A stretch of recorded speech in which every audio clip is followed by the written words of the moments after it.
This message is transmitted at the request of the United States Office of Civil Defense. At 3:40 p.m. Pacific Standard Time, NORAD detected a long-range nuclear missile launch in North Korea.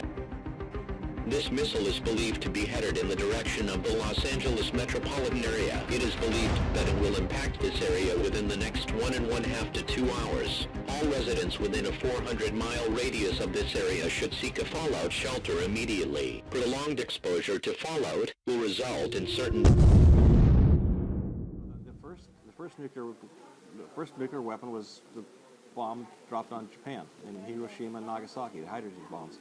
And it's still controversial today whether that was effective or not, but I think the consensus pretty much is that that ended the war. I remember there being toys in the stores that were very military focused. So it was almost like the young generations were being groomed for potential conflict with the Soviet Union.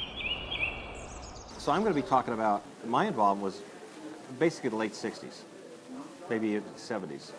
And this is the weapon system I worked on, which is not current, right, by the way. It was our strategic nuclear weapon system until the 80s, but it's not relevant anymore. But the whole concept of the nuclear threat and how we respond to it and how the Russians might respond to it, it still all applies.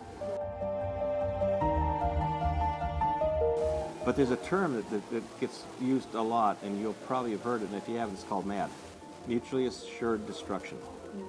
And the concept is we had our systems, they had their systems, and neither of us would do a preemptive launch of a nuclear weapon.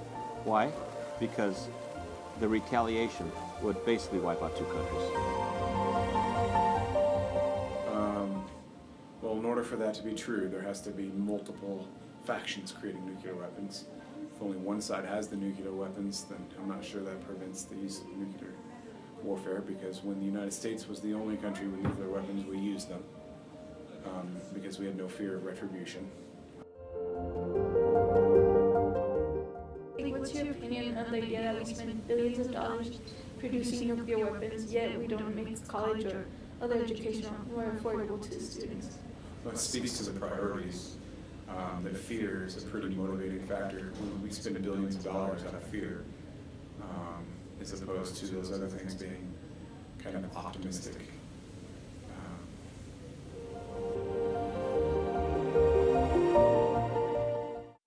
Pretty much any westernized, civilized country has a nuclear weapon at their disposal, and that's where we are. The world's full of them.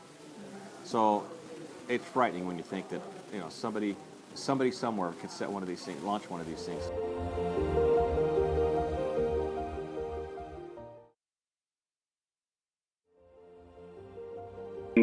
There's a lot of people who claim the Norden bomb site, which cost as much as a bomb to build, was so accurate that they could attack individual buildings. But this wasn't actually true. They had no success really in bombing individual factories and buildings. And so the British has started what are called incendiary bombing, and that's what the United States ended up doing at the end of the Second World War. Is to say they would send hundreds of airplanes over a city, and instead of dropping explosive bombs, they would drop small bombs about the size of a loaf of bread or something like that, that were meant to land on the roofs of buildings and burn a hole in them and start the building on fire.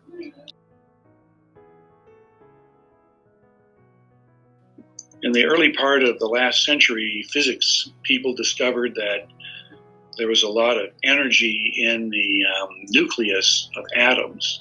So there's electrons around the outside of the atom, and most chemical reactions involve electrons. And so if you're going to start a fire, there's usually some kind of new molecule forming or a molecule being destroyed, which releases energy by breaking bonds between electrons. But there's much more energy in the nucleus of an atom. So you have all these protons in the nucleus, which are charged. And so it's like magnets, where the magnets repulse each other. And so the protons have a huge electrical charge, and they're all charged the same way. And so molecules, or atoms, big atoms, want to fall apart because of this electrical repulsion. But the neutrons sit in there and provide nuclear forces that hold the thing together.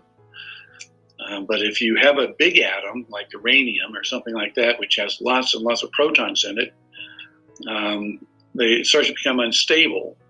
And if you hit it the right way, then some of the protons will go flying off and it'll change into a different element. And so people understood this in the early part of the last century, and they discovered radioactivity, and they didn't really know what it was at first. A lot of them died from radiation poisoning.